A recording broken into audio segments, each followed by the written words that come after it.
Hey, Micah, how are you, man? Good. How you doing there? Happy early Thanksgiving to you. You too, my man. I just wanted to wonder, John Brown on this team has talked about how underrated and how underappreciated he is as a wide receiver in this league. Is Keenan Allen in that same conversation as maybe underappreciated to how good he is? Not from us. I don't know who's.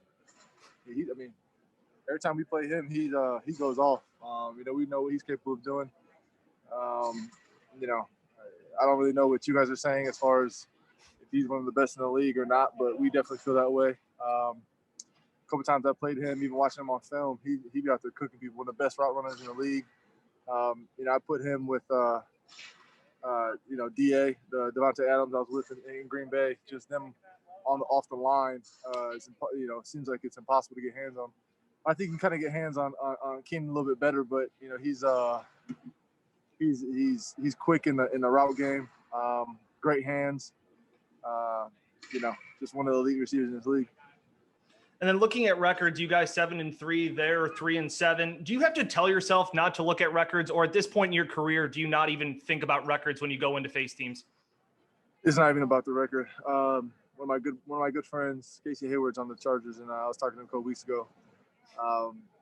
And I think he mentioned the record or something like that. I'm like, what? There's no way you guys are whatever.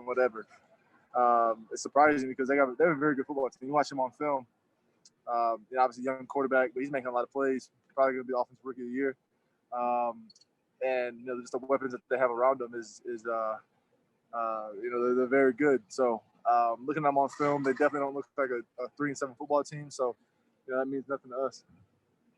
Thanks, man. All the best to you and your family. Thank you. You too. Hey, Micah, can you hear me? Yeah, I can. Hey, how important was the bye week last week for you, just for repair, recovery, and to push forward for the last couple of weeks of the season?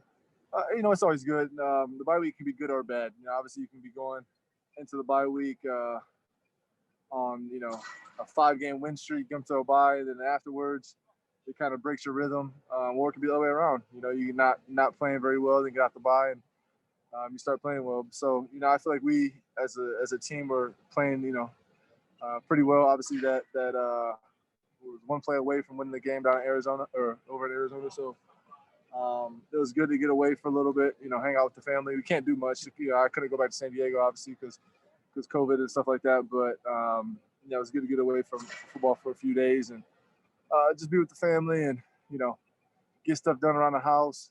Put up the damn Christmas tree. My wife makes me do it every year. Get the boxes stuff out of the storage unit. So, other than that, it was relaxing. Definitely some well-deserved family time. Well, have a good Thanksgiving and good luck this weekend. Thank you, man. Happy Thanksgiving. Hey, Mike, it's John, and there's no shame. While mine isn't up yet, it usually is by now. So no shame. Get a good season, man. You know what? My wife was saying that since it's this COVID's been going on, she was trying to get it up like a month ago. I said, nah. We're not doing that.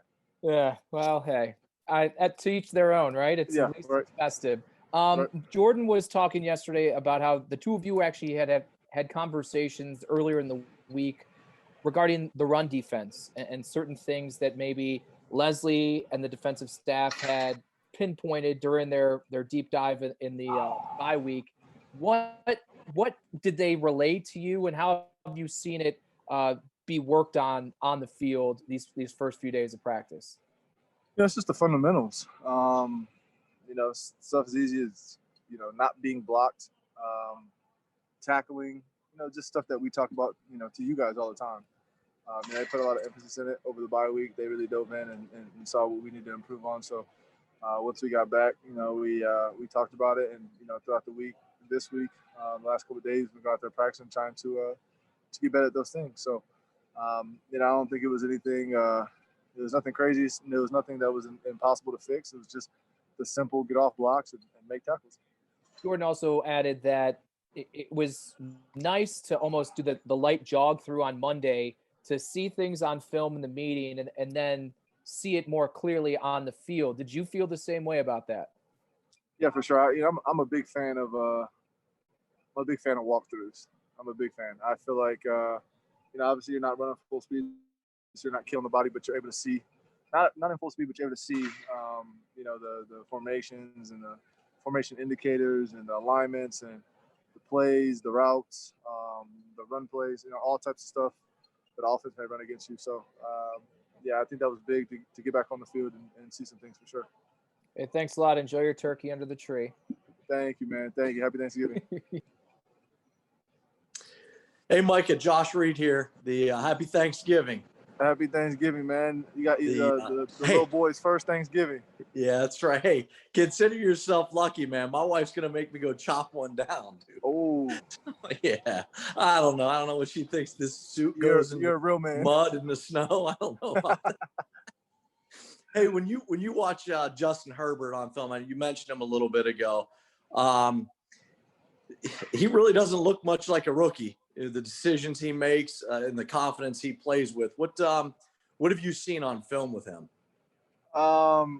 He just doesn't seem like a rookie. Just like you just said. I think that I think teams do a good job of obviously with a guy like Keenan Allen and Mike Williams and the guys that they have on their offense.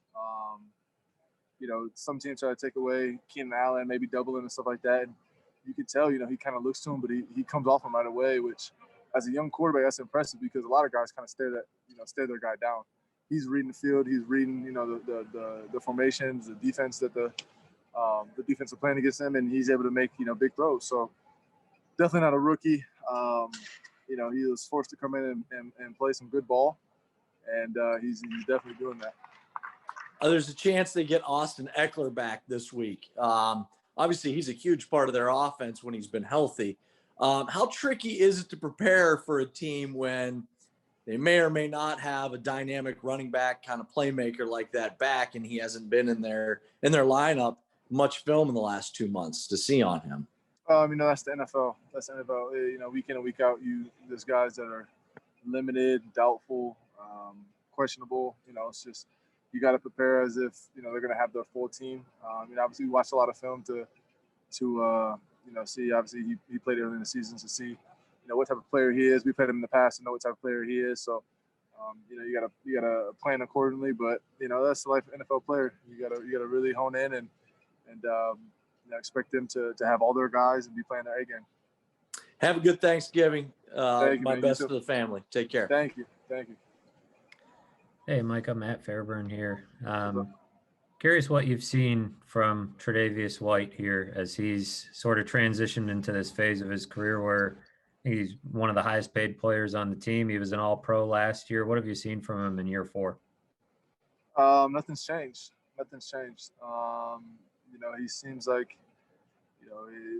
he's still one of those guys that wants to come in here and work. I'll try to get here early a couple of days, and he's already here. I go in the weight room as much as possible, as much as I can. He's in there most of the time.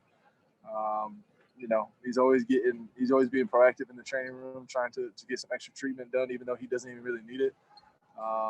That's just Tre'Davious. That's the way he works. That's the way he operates. I don't think the paychecks that he's getting is really changing much. As far as him in the building. Now outside the building, I don't know. Maybe he's buying new houses and stuff like that. But as far as inside the building, he's just the same Trey White, having fun like a little kid from Shreveport, Louisiana, just having a blast. I remember earlier in the season when you were talking about leading up to that Titans game, the fact of them not practicing and how weird that would be as a player. And we talked too about the no training camp in the normal sense, no preseason. Now that you've had the benefit of, being late in the season here and playing some games, have you noticed, kind of what that impact was early in the season? And do you feel like you guys are getting, more up to speed or more like it took a little bit longer this year, or how did that all go? Yeah. It's just a weird year, to be honest. I feel like we had a year like this in 2017. We got blew out like 3 games in a row, and then after that, we just found our stride for the rest of the season. So it took us a while. It's every year is different. It doesn't matter if you have the same guys back on defense or not. You got to find your rhythm. Teams are gonna gonna see what you do poorly against in other games and try to execute against you. And so it's on us to try to go out there and execute and correct those plays that we had wrong. So, but I think this year is unique in its own. No fans. We take a lot of pride in especially playing home games. Defending our home turf and third downs and we're on defense. It gets loud in our stadium. I don't want to use it as an excuse, but early in the season, there's no fans. We have a home game. It's third down. They're able to make their calls and stuff without, they're able to hear each other. And so that's kind of in years past, that was an advantage for us, is having a loud crowd and all that. So it's just a unique year. It's still going on. The COVID cases are still spiking. But all we can do is come here every day and work, try to get better, and make the most of it. How have you noticed guys handling the COVID cases kind of spiking in the community and seeing, more cases pop up around the league? What's the mental state of guys, even with, Tommy, getting diagnosed with that heart condition? Just a lot of those things are kind of creeping back in more so than they were earlier in the year. Well, I think that even though we're not necessarily being bubbled, in a hotel room and in Disney World or whoever the NBA had it, we're not bubbled, but we kind of are. I come here to work every day and I go home. I come here to work and I go home. That's all I do, and so that in itself is kind of weird. I haven't been able to see family or anything like that. Just been FaceTiming them, and it was kind of frustrating throughout the summer. The off season in the summer and then beginning of the training camp and stuff like that was still kind of a little weird.